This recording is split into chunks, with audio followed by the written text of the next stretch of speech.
दोस्तों, हम सब तो जानते ही हैं बंदूक जैसे हथियार को रखने के लिए लाइसेंस की आवश्यकता होती है। इसमें कोई नया बात नहीं है।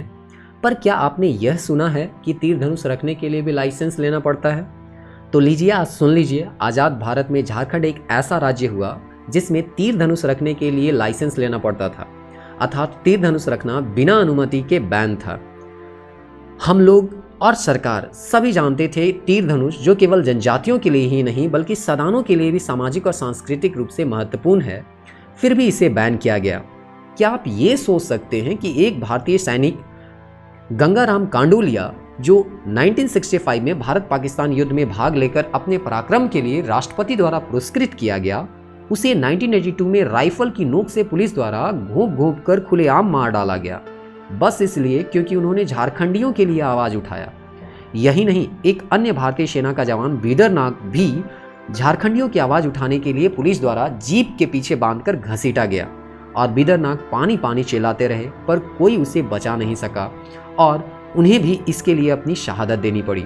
देश को आज़ाद हुए अभी 3.5 महीने ही हुए थे कि 1 जनवरी 1948 को खरसावां गोलीकांड हुआ, जिसे झारखंड का जालियांवाला बाग हत्याकांड के नाम से जाना गया। इसमें हजारों लोगों ने अपनी शहादत दी।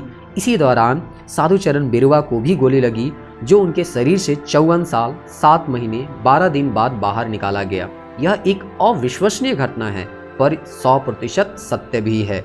जोहार दोस्तों, आप देख रहे हैं झारखंड कोचिंग क्लासेस और हम यहाँ उन लोगों के बारे में जानने का प्रयास करेंगे जिन्होंने प्रत्यक्ष या अप्रत्यक्ष रूप से झारखंड निर्माण में अपना योगदान शहादत देकर किया, जिसे अधिकांश लोग भूल चुके हैं। परंतु इससे पहले कि हम इनका इतिहास जानें, पहले यह जानने का प्रयास करते हैं कि आखिर क्यों हमें अपने इतिहास से परिचित होना अति आवश्यक है। यदि धर्म की बात करूं तो हिंदुओं से राम का, मुस्लिमों से पैगंबर का, ईसाइयों से ईसा मसीह का, बौद्धों से बुद्ध का, जैनियों से पार्श्वनाथ और महावीर का, सिखों से गुरु नानक का इतिहास छुपा दिया जाए तो क्या हम अपने धर्म पर गर्व कर पाएंगे? जवाब है नहीं। जिसके बारे में ज्ञात ही ना हो उसके बारे में हम कैसे गर्व करेंगे?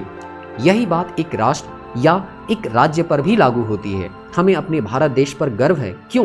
क्योंकि हमें पता है अशोक महान के बारे में, जिन्होंने धम्म नीति शुरू की और जिनका एक केंद्रीकृत शासन व्यवस्था था, जिसमें साम्राज्य अफगानिस्तान से दक्षिण भारत तक फैला हुआ था। अंग्रेज कहते थे हम भारतीय एक केंद्र के अधीन शासन चला ही नहीं सकते थे, क्योंकि हम में काफी विविधता पाई जाती है, हम एकजुट कभी हो ही नहीं सकते। कई लोगों ने यह काफी हद तक मान भी लिया। आप लोगों में से अधिकांश तो मैकाले का वो कथन सुने ही होंगे जो आपको स्क्रीन में दिखाई दे रहा है। इनका कहना था, एक अच्छे यूरोपीय पुस्तकालय की एक अलमारी भारत तथा अरब के संपूर्ण साहित्य के बराबर मूल्यवान है। अर्थात अंग्रेज और मैकाले ये चाहते थे कि यहाँ के लोगों को इस तरह से पाश्चात्य शिक्षा दिया जाए कि जो रंग और रक्त से तो भारतीय ही रहें, किंतु विचारों, रुचि और बुद्धि से वो अंग्रेज के जैसे सोचे। कहा भी जाता है, यदि किसी को गुलाम करना है तो उसे मानसिक रूप से गुलाम कर दो और मानसिक रूप से गुलाम करने के लिए अपना शिक्षा व्यवस्था उसके ऊपर थोप दो, जिसके तहत ये हमेशा बताया जाता था कि श्रेष्ठ जो है वो पश्चिम है और पूर्व जो है वो पश्चिम से ही सीख सकता है। यानी भारतीयों का अपना कोई वजूद नहीं है किसी भी क्षेत्र में, चाहे वो साहित्य हो, चाहे वो विज्ञान हो, चाहे वो खगोल विज्ञान हो, चाहे वो वास्तुकला हो। हमेशा अंग्रेजों ने अपने को श्रेष्ठ और भारतीयों या पूर्व को हमेशा अपने से नीचा दिखाना चाहा, ताकि वे बेहतर तरीके से यहाँ शासन कर पाए। लेकिन कहा जाता है समय बीतता गया। 1837 में जेम्स प्रिंसेप ने अशोक के अभिलेख की ब्रह्मलिपि को पढ़ा। धीरे धीरे चाणक्य के अर्थशास्त्र की पांडुलिपि की खोज हुई और इसका अंग्रेजी रूपांतरण हुआ। जब इसका अंग्रेजी रूपांतरण हुआ तो पाश्चात्य जगत में एक प्रकार से हड़कंप सा मच गया और उन लोगों ने ये सोचना शुरू कर दिया, या उन लोग ये सोचने लगे कि जिसे हम अशिक्षित और हीन समझते थे, उसके पास तो हमसे भी समृद्ध साहित्य मौजूद था, और ये भी हजारों साल पहले। धीरे धीरे वेद, पुराण, उपनिषद जैसे ग्रंथों का अनुवाद हुआ। गीता का अनुवाद विल्किंसन द्वारा 1785 में पहले ही किया जा चुका था। इससे हम भारतीयों को यह तो एहसास हो गया कि हम अंग्रेजों से किसी भी क्षेत्र में कम नहीं थे। कुल मिलाकर मैं आपको बस इतना समझाना चाहता हूँ कि हमें अपने देश और राज्य के इतिहास से परिचित होना अति आवश्यक है, क्योंकि इससे हमारे आत्मसम्मान और आत्मविश्वास बढ़ता है। जब हमें गुप्त काल, जिसे भारतीय इतिहास के स्वर्ण काल भी कहा जाता है, में रचे कालिदास के साहित्य, आर्यभट्ट जैसे गणितज्ञ और वराहमिहिर जैसे खगोलविद के साथ साथ तक्षशिला, नालंदा, विक्रमशिला जैसे विश्वविद्यालय के बारे में पता चला, तो हम भारतीयों में एक प्रकार से आत्मविश्वास और आत्मसम्मान जगा और हम लोगों ने अंग्रेजों से ये कहना शुरू कर दिया कि हम अपना शासन खुद चला सकते हैं, आपकी यहाँ कोई आवश्यकता नहीं हुई। और इस तरह के सोच का विस्तार होते गया और धीरे धीरे 26 जनवरी 1929 को पंडित नेहरू ने रावी नदी के तट पर झंडा फहराया और मांग की पूर्ण स्वतंत्रता की, जो इससे पहले कभी मांगा नहीं गया था। जैसे हमें अपने देश पर गर्व है, उसी प्रकार हमें अपने राज्य पर भी होगा, यदि हमें अपना इतिहास और संस्कृति की जानकारी हो। झारखंड हर क्षेत्र में आगे रहा है, चाहे वह क्षेत्र लोकतांत्रिक शासन, सामाजिक सौहार्द, पर्यावरणीय सुरक्षा, आर्थिक समृद्धि, बेहतर जलवायु हो।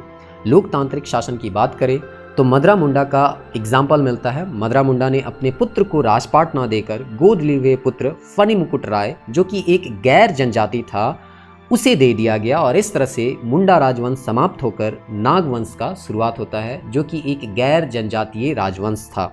और इस तरह से बेहतर शासक के लिए आपका मुंडा या जनजातीय शासन व्यवस्था को समाप्त कर दिया गया। इसी प्रकार से चूंकि यहाँ जनजाति और गैर जनजाति साथ में रहते आए हैं सैकड़ों सालों से, इनकी सामाजिक और सांस्कृतिक जो रीति रिवाज हैं उसमें भी काफ़ी समानता देखने को मिलती है और इस तरह से हम कहते हैं यहाँ सामाजिक सौहार्द भी देखने को मिलता है। पर्यावरणीय सुरक्षा हर त्यौहार में देखने को मिलता है, चाहे वो त्यौहार सरहुल हो, कर्मा हो या जितिया हो। आर्थिक समृद्धि के बारे में हम सब जानते हैं कि देश का 40% खनिज संसाधन झारखंड में ही पाया जाता है। जलवायु की बात करें तो यहाँ कोई भी प्राकृतिक आपदा बेहतर या ज़्यादातर देखने को नहीं मिलता है, ना तो यहाँ भूकंप है, ना ही किसी तरह का कोई ज्वालामुखी यहाँ फटता है। तो ये भौगोलिक रूप से भी बहुत बेहतर जगह है झारखंड।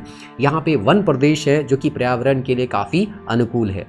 हम लोगों ने यह तो समझ लिया कि इतिहास को जानना क्यों जरूरी है।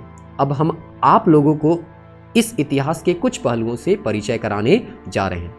कई पुस्तकों में झारखंड और झारखंडियों का उल्लेख है। इनकी सहायता से सबसे पहले हम झारखंड आंदोलन से संबंधित उन गोलीकांडों की चर्चा करेंगे जिसमें हजारों लोगों ने अपने प्राण निछावर कर दिए, जैसे सिंगो गोलीकांड, खरसावां गोलीकांड, महिजाम गोलीकांड, गुंडूरिया और चीरी जैसे अनेकों गोलीकांड हैं जिसमें हजारों लोगों ने अपनी शहादत दी। इनकी शहादत के बिना 15 नवंबर 2000 को शायद ही झारखंड बन पाता। तो यदि आप इन घटनाओं को जानना चाहते हैं तो हमारे चैनल से जुड़े रहिए और अभी तक आप लोगों ने सब्सक्राइब नहीं किया है तो ज़रूर कर लें और दोस्तों के साथ शेयर भी करें ताकि वे भी झारखंड के इस इतिहास के बारे में जान पाएँ और अपने राज्य पर गर्व कर पाएँ, अपने राज्य के उन लोगों के बारे में जान पाएँ जिन्होंने शहादत दी और झारखंड राज्य का निर्माण हो सका। तो मिलते हैं नेक्स्ट वीडियो में। सिंगो गोलीकांड के बारे में हम लोग वहाँ चर्चा करेंगे। जय हिंद, जय भारत।